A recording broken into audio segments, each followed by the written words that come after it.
Hello everyone and welcome to this talk Designing for Every Mind, Universal Design for Learning and Digital Tools for Supporting Second Language Acquisition in Students with Learning Disabilities. My name is Maria Concetta Carruba and I am an Associate Professor in Special Education in Italy. My research focuses on technology solutions for inclusion. Today, I want to explore how universal design for learning, cognitive neuroscience, and digital tools can reshape second language acquisition, especially for students with learning disabilities such as dyslexia, dysgraphia, and dyscalculia. This talk blends scientific evidence with practical strategies and human stories. The goal is simple: to shift our perspective from fixing students to fixing learning design. Today we are diving into a topic that is transforming classroom, universities and digital learning environment around the world. How can we design language learning experiences that truly work for every student, including those with learning disabilities? I want to start with a simple but powerful observation from the research. Most students with learning disabilities don't struggle because of who they are. They struggle because of how learning is designed. Accessibility barriers reside primarily in the environment, not in the learner. Learning disabilities are neurocognitive differences, not deficit in intelligence. Dyslexia affects phonological processing and decoding. Dysgraphia affects transcription and written expression. Dyscalculia affects sequencing and symbolic reasoning. Repeated academic struggle often leads to frustration, anxiety, and withdrawal. Many students with learning disabilities experience shame, anxiety, or avoidance because traditional schooling constantly asks them to do tasks that are cognitively expensive for them. A study on gamified learning by Moses et al. In 2025 explained this clearly. Repeated failure reduces motivation, while well-designed digital environment restore engagement. And give me the chance to share with you many student stories. Marco is 15 years old, is an Italian student learning English as a second language. When you speak to him, you immediately realize how bright and articulate he is. He understands complex oral explanation, remembers details from class discussions, and often makes insightful comments that show deep comprehension. But the moment the task shifts from listening to reading, everything changes. When faced with a dense English test, Marco's experience is completely different from that of his peers. He describes the word as moving on the page or sticking together. By the end of the first paragraph, the letters seem to blend, the spacing collapses, and his working memory becomes overwhelmed. He loses the main idea, not because he is unable to understand English, but because the coding is consuming all his cognitive resources. In the other words, Marco doesn't have a comprehension problem. He had a decoding bottleneck. This distinction is fundamental. His teachers often thought he wasn't trying hard enough, but neuroscientific evidence shows that dyslexia involves structural and functional differences in the brain's reading process. When the instructional design demands heavy decoding, Marco is set up to fail, not because of who he is, but because of how the task is designed. With universal design for learning strategies such as caption, text-to-script, scaffolded text, Marco not only participates fully, but also thrives academically. His improvement is not the result of lowering expectation, but of removing unnecessary barriers. Alicia is 12 and she has an extraordinary imagination. When she tells a story orally, it flows with vivid details, humor, and creativity. Her spoken English is advanced for her age, full of expressive vocabulary and natural intonation. Teachers often say she should be a writer. But when she is asked to write that same story, all of that expressiveness suddenly disappears. Her handwriting is painfully slow. She struggles to form letters consistently. Spelling errors interrupt her flow of ideas. Entire sentences are lost because her hand simply cannot keep up with her mind. Alicia challenges has nothing to do with cognitive ability. It is dysgraphia, a neurological difference affecting transcription, sequencing, and fine motor coordination. For years, Alicia believed she was bad at writing. In reality, she was brilliant at composition, but limited by the physical act of writing. When her teacher introduced speech to text, graphic organizers, and multimodal expression, everything changed. Suddenly, Alicia could share her story fluently, revise them thoughtfully, and take pride in her written work.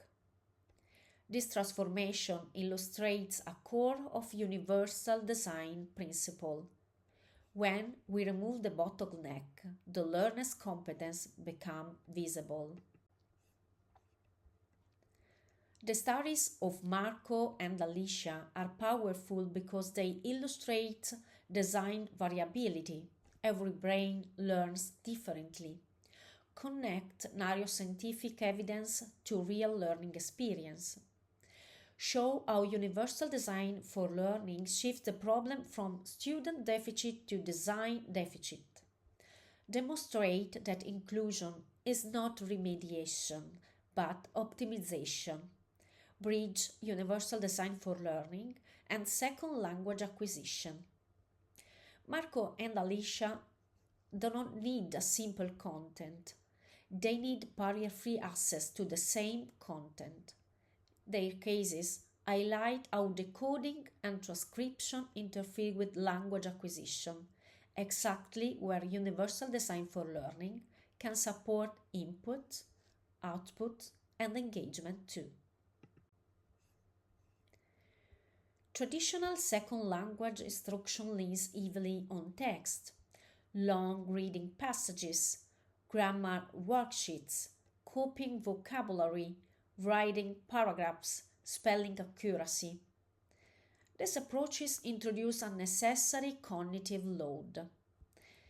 Many research demonstrate that decoding heavy tasks overload working memory, especially for students with learning disabilities. So the problem isn't the student, the problem is the design.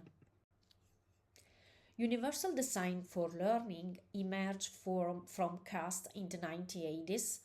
David Rose and Dan Meyer grounded the framework in neuroscientific evidence. Central to the universal design for learning is design variability, the understanding that learners differ predictably in cognition, motivation, and sensory processing. Universal design for learning is not a buzzword, it's a scientifically grounded framework. It aligns teaching with what neuroscience tells us about how diverse brains learn. Universal design for learning has three pillars, and each has direct implication for language learning. The first one is multiple means of engagement, the why of learning. This principle answers, how do we help students want to learn? Research shows that learning disabilities learners often disengage because of repeated failure. So, universal design for learning suggests offering choices, setting purposeful goals, minimizing threats and pressure, using gamification or real-world topics, building community and connection. The second one is multiple means of representation, the what of learning. This is crucial for students with dyslexia. Many research confirms that multimodal input improve comprehension, especially reading. Universal design for learning tells us to present information to audio, video, text, images, examples, scaffolds, caption, graphic organizers. This mirrors what second language acquisition research calls comprehensible input. The third one is multiple means of action and expression, the how of learning. Not every student expresses knowledge best through writing. Universal design for learning encourages oral explanations, video recordings, visual project, dramatization, digital storytelling, mind maps, podcast-style reflection. Anderson in 2024 noticed that students with learning disability show dramatically better performance when allowed to choose their preferred expressive mode. Universal design for learning give to all students the chance to choose the best way for them to express their competencies. The key points are engagement, such as autonomy, relevance, emotional safety, representation, multimodal input, text, audio, visual, caption, gestures, action and expression, varied output formats, oral, visual, or digital. Universal design for learning aligns very naturally with the major theories of second language acquisition, and when we look closely, the connection becomes almost intuitive. Let's start with representation. Krashen tells us that learners acquire language when the input is comprehensible, when meaning is accessible, not blocked by decoding difficulty. Universal design for learning supports this directly. When we add caption, visual, gestures, or simplified transcript, we are not making content easier. We are making it more understandable. The support reduces the cognitive load that the coding imposes and allow learners to focus on what really matters, meaning. In the other words, universal design for learning helps create the kind of rich, comprehensible input Krashen describes. Next, consider action and expression, which aligns with Swain output hypothesis. Swain emphasizes that students need opportunities to produce language, to test hypotheses about grammar, to experiment with vocabulary, to express ideas. But for many learners with dysgraphia or with other learning disabilities, handwriting becomes a barrier to output. Universal design for learning removes that barrier. When we allow speech to test, audio recordings, visual project, or multimodal responses, learners can finally express what they know without being blocked by the mechanism of writing. This creates more frequent, more meaningful, and more successful opportunities for linguistic output. Finally, we can come to engagement, which connects directly with Krashen affective filter theory.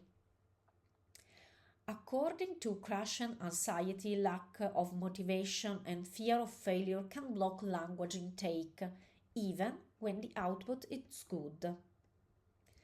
Universal design for learning promotes engagement through choice, autonomy, relevance, and emotional safety. Gamification, flexible seating, alternative formats, collaborative tasks thus reduce anxiety and create an environment where the students feel safe to take risks.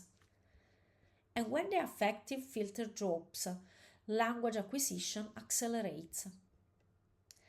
So the conclusion is clear. Universal design for learning is not only an inclusion framework, it is a catalyst for a second language learning. It makes second language acquisition principle visible and attainable in everyday classroom practice. To understand why universal design for learning works, we can turn briefly to neuroscience. Learning depends on three major brain networks. Affective networks, which regulate interest, motivation, and emotional readiness. Recognition networks, which help us perceive patterns, decode symbols, and make sense of information. Strategic network, which support planning, organizing, and expressing ideas. Universal design for learning was built around these three networks, which is why its principle maps so well onto cognitive science. Another useful lens is cognitive load theory. This theory tells us that every task has intrinsic load, the inherent complexity of the content. Extraneous load, added difficulties caused by poor design. German load, the productive mental effort that support learning. Many classroom activities overwhelm students not because the content is too difficult, but because the design adds unnecessary barriers. For example, dense text, tight spacing, small fonts, or inconsistent layout increase extraneous load. Research by Anderson in 2024 shows that accessibility features like increased spacing, clear typography, predictable structure, and alternative text can significantly reduce this unnecessary effort. By minimizing extraneous load, universal design for learning makes more cognitive resources available for meaningful learning, which benefit all learners, especially those with learning disabilities or those acquiring an additional language. Here is the heart of the practical section, and the research strongly supports its tool. For example, we can use also text-to-speech, immersive reader, natural reader, Google Read Aloud, and research shows that text-to-speech improves decoding, reduce anxiety, increase comprehension, and support students with dyslexia. During a reading activity, for example, we can use text-to-speech to support students with dyslexia. And what about the result? Participation increases dramatically. Speech-to-text is essential for students with dysgraphia. Anderson in 2024 highlight that speech-to-text removes barriers caused by handwriting difficulties. For example, ask students to record a 1 minute English summary using voice typing, no writing required. Videos with caption and transcripts. Captions support decoding. Audio support phonology. Visual support context. Anderson in 2024 emphasizes the caption transcripts create a dual coding, improving recall. Gamification. Platforms such as Kahoot, WordWall, Quizlet Live The study of Moses et al. In 2025 shows gamification leads to increased motivation, better retention, improved reading performance, also for students with dyslexia. Visual glossary and graphics organizers help create meaning without heavy decoding. For example, vocabulary notebook with images plus definition plus audio buttons. Accessibility tools. Text, dyslexia-friendly fonts, increased spacing. In recent research from Anderson in 2024, typography is a form of a cognitive accessibility. Here we are ready to use activities grounded in universal design for learning and backed by research. For example, multisensory vocabulary stations. Station, audio station, listen to word, match with images. Visual station, mind map with images. Kinesthetic station, real object or gesture. Digital station, Quizlet pronunciation future. Why it works? Because of engagement that increase retention. Activity 2. Choose your input. Reading task gives students 3 options: short test, captioned video, infographics.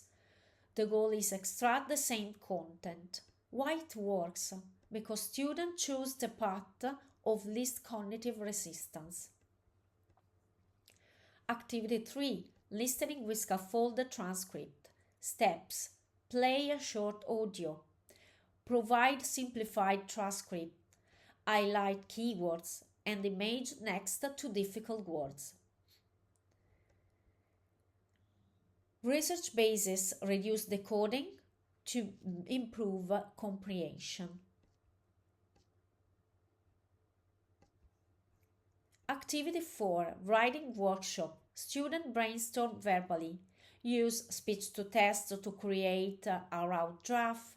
Edit for grammar with teacher guidance.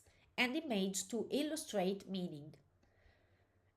It is a support for students with dysgraphia and promote working memory challenges.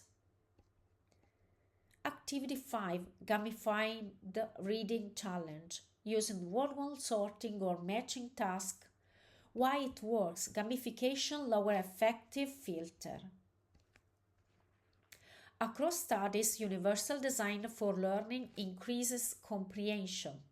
Digital tools support autonomy. Accessibility reduces cognitive strain.